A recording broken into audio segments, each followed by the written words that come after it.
Sud Radio Découverte Tourisme, Stéphane Zeremeta. Bonjour Stéphane. Bonjour Jean-Marie.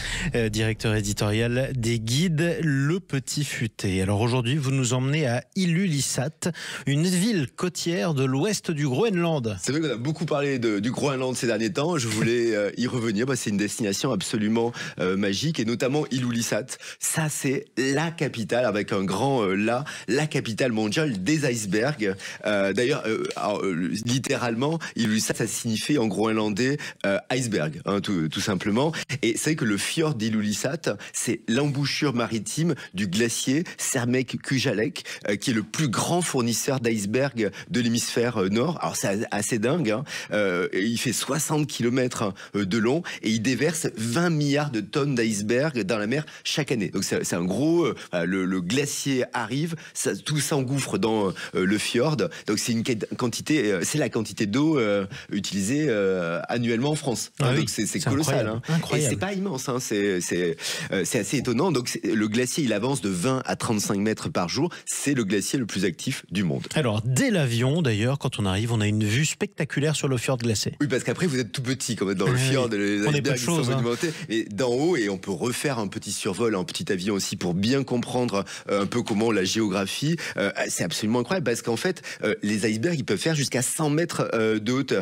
Alors nous, on voit bien sûr la partie hors de l'eau quand on est sur le côté, mais quand on est en avion, on va voir aussi par transparence avec l'eau qui est assez claire. Et ça tranche. Vous avez des zones bleu clair, bleu foncé, c'est absolument joli. Certains peuvent être bloqués pendant des années parce qu'en fait, les plus petits icebergs passent sur les côtés, donc tellement ils sont gros, ils ont du mal à avancer avant d'être libérés vers l'océan. Et ce qui est beau quand on va faire un petit tour d'avion aussi, on va aussi survoler la calotte glaciaire. Et là, elle s'étend à perte de vue, c'est absolument fascinant. Il y a de la glace aussi qui est sur cette calotte glaciaire avec des petites retenues d'eau, de l'eau. Alors c'est turquoise, c'est vraiment très très joli. Alors on va aussi pouvoir aller à côté, hein. Ouais, absolument. En fait, c'est calme, hein. C'est une destination nature. Vous êtes en randonnée, il y a plein de chemins de randonnée sur le côté. C'est accessible à tous en plus. Et de mon souvenir, la plupart des parties, même en accès fauteuil roulant, pas de problème. Ils ont fait des petits pontons en bois sur le côté. Alors on a le premier côté ultra verdoyant, c'est verdoyant, hein, le Groenland.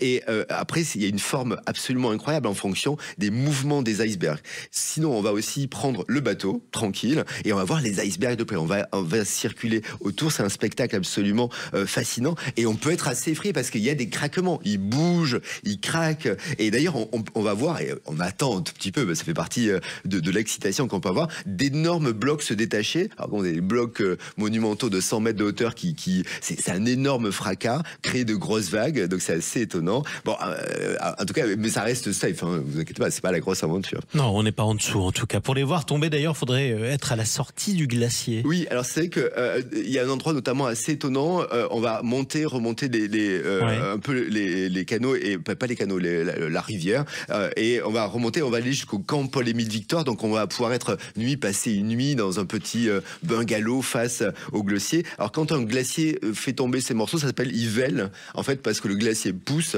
ça craque, ça tombe, et c'est absolument incroyable.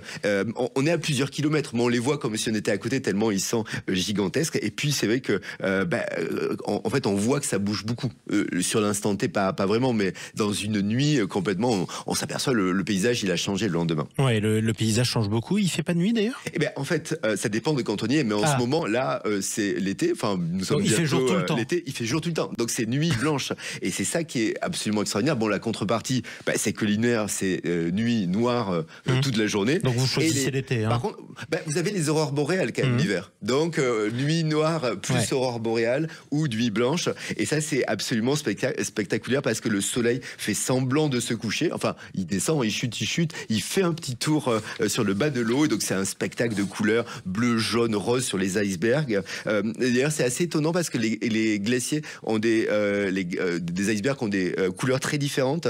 Et en fait, c'est en fonction du taux de compression de la glace qui fait que la réfraction n'est pas la même. Et c'est ça, plus ou moins bleu, plus ou moins blanc. La couleur vient de là, c'est absolument incroyable. En tout cas, la croisière va être longue. Vous avez fini par voir le soleil qui remonte après avoir disparu un tout petit peu, mais il a toujours fait jour et c'est absolument génial. Et puis on écoute un chant, c'est celui des baleines. Ah oui, il y a beaucoup de baleines. Il y en a plein, il y a trop de baleines. On les entend sans arrêt pendant que l'on est entre deux craquements. Elles sont là parce que c'est vraiment une zone assez sympathique et poissonneuse. dangereuses pour les baleines. Donc c'est vraiment une belle découverte. Le Groenland, c'est un territoire absolument magique et c'est de la nature à état pur, une nature qu'il faut bien sûr protéger. C'est merveilleux. En tout cas, merci beaucoup Stéphane Zeremeta. On vous retrouve samedi prochain avec le Petit Futé. Avec grand plaisir.